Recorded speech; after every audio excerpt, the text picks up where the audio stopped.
வணக்கம் பானு.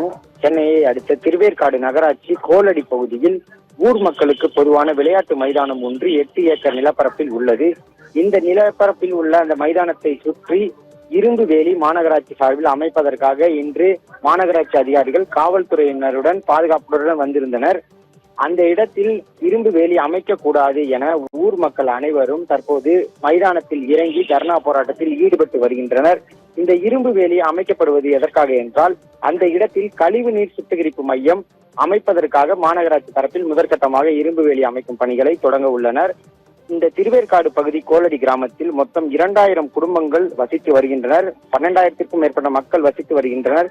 இந்த நிலையில் கழிவுநீர் சுத்திகரிப்பு மையம் அமைக்கப்பட்டால் தங்கள் பகுதி கடுமையாக பாதிக்கப்படும் என மக்கள் தரப்பில் தெரிவிக்கப்பட்டுள்ளது. குறிப்பாக கழிவுநீர் சுத்திகரிப்பு மையம் அமைக்கப்பட்டால் அதிலிருந்து குளோரின் வாயு வெளிப்படும். அதனால் தங்களுக்கு சுவாச பிரச்சனைகள் உள்ளிட்ட பல்வேறு பிரச்சனைகள் வரக்கூடும்.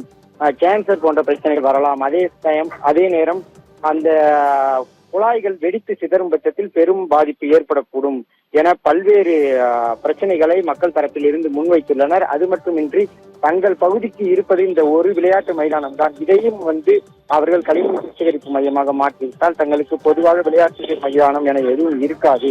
எனவே இந்த சுத்திகரிப்பு மையம் அமைக்கும் திட்டத்தை முற்றிலும் கைவிட வேண்டும் என மக்கள் தொடர்ந்து தர்ணா போராட்டத்தில் ஈடுபட்டு வருகின்றனர். அவர்களிடம் போலீசார் பேச்சுவார்த்தை நடத்தி வருகின்றனர். இருப்பினும் தங்கள் பகுதியில் கழிவுநீர் சுத்திகரிப்பு மையம் அமைக்கும் திட்டத்தை கைவிட்டால் மட்டுமே தங்களது போராட்டத்தை திரும்ப பெறுவோம் என மக்கள் தெரிவித்து வருகின்றனர்.